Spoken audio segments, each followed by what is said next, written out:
Just want to give a quick warning. In about 3 minutes, I'm gonna tell a joke that no one's gonna get. I'm not saying that you're not smart people. It's just really convoluted, and I probably should have removed it, but we're here now. So I promise you, it is funny, and if you want, you can just laugh at everything. Now I know what you're all thinking. Are they real? These boots did in fact used to belong to Martin Clunes. So my name's Céilí. I'm 27. I'm a Cancer, according to my ex. I'm what you might call a drag queen. Drag because I'm really awkward in social situations, and queen because I get a lot of praise for not doing much. My aunt's actually really concerned about the Queen dying at the moment. Not because she's like a royalist or anything, it's just that she recently really got into bargain hunt and she's worried that they'll cancel it. Because like that's the plan. Like when she dies, the BBC's just going to go dark for a few days so the whole nation can grieve. And ITV's probably going to have to do the same thing. They'll have to cancel everything other than like, you know, This Morning.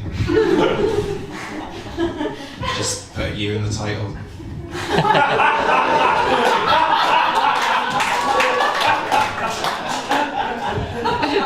So as you can probably tell, I'm unemployed. Quit my job a little while back, decided to pursue some independent business ventures, and all of those failed. I was starting a premium chat line where you could phone in and get berated by German women. And that was going really well until we realised that 999 was already taken. And then the other thing, like, I'm not that embarrassed about it, but other people seem to think that it's really embarrassing. Like, I just got caught up with the small details and I sort of missed the bigger picture, you know, like I bought all the costumes, I practiced the assault course, I booked the flights to Birmingham, and then I got to the exhibition centre, and then like the rules don't say that you have to be a dog. Like, I argued this with the guy who was running it. And I said, you know, I'm less likely to shit on the floor than the other contestants. The security guy called me a bitch. I thought that surely can account for something. No, they claimed some sort of like nipple discrepancy. So because like all the other contestants would have had 6, me being 3 short was going to be an issue. So no, they ended up giving me like a certificate that said I'm too qualified for crufts. So that was rough. And like when I tell that story, people think that I hate dogs. I don't hate dogs. I love dogs. Like my family used to have this really like cute little King Charles Spaniel, but unfortunately last year he abdicated, so he's just a regular Spaniel now.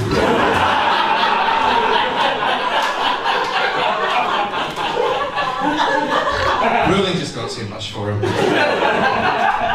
So no, I was thinking of maybe like having a mini break, you know, to try and like take my mind off of things. I wanted to go to France because people were like, oh, France is really good. I didn't really know like where to go in France, so I googled like nice French city, and you guys aren't going to believe this. They've got one called Lions. You know, I was like looking up at the Eiffel Tower actually. It was this like really fascinating story about Gustave Eiffel, the guy who designed it. He used to have lunch every single day in the restaurant on the 2nd floor. When he was asked why, he said it's because it's the only place in the city that he can't see the tower from. And I was thinking about that, like, imagine hating something that you created so much that you have to inhabit it every day just so you don't perceive it. Like, you know, like I'm standing up here now and I'm like thinking, like, why didn't we just go to other restaurants and ask to not be sat next to a window?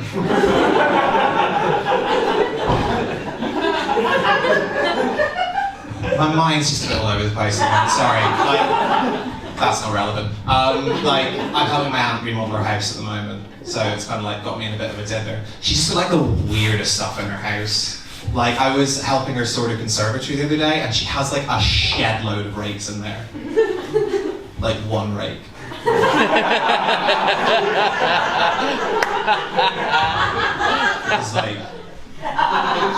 It's like you'd only have. Yeah. And like, she has this like massive novelty lava lamp in her living room. Like, looks like it's like straight out like fucking Austin Powers or something. And it took both of us to move it down into the basement. So it's a magma lamp now. She's doing all of this because she got a new boyfriend recently. He's Swiss. That's great for her because she's a huge fan of romance novels. That was the joke that I warned you about. But no, actually, no, they used to know each other. Like, I think they were like friends in university, but they like fell out of touch. And they recently like reconnected because they bumped into each other in an antique store. I think he was like buying a globe. Small world. Yeah, like I'd, never met him before, so I want to make a good first impression because you know how opinionated the Swiss are. We have him over for dinner, and I try to do like a traditional Swiss table setting. You have your fork to the left, your spoon in front, you chisel your nail file, your mini LED torture. And I thought, this is going quite well, and then we played Cluedo after dinner, like we always do. I like to play as Reverend Green, because you can move him diagonally as long as you remember to canonize him before the game. Yeah, I don't know, we got to the end of the game, and I, made an accusation. I said, maybe it was divine intervention. Maybe lightning just struck the victim and there are no murderers. And as a man of the cloth, canonically, I feel like I'm in a position to make that statement. And he looked at me, and he said this beautiful German phrase to me. He said, "Du bist so dumm wie ein Hund," which apparently means in English, you are as dumb as a dog. And naturally, once I typed that into Google Translate, I was furious. So I said to him, "I'm not as dumb as a dog. I literally have the paperwork to prove it." Thank you all very much.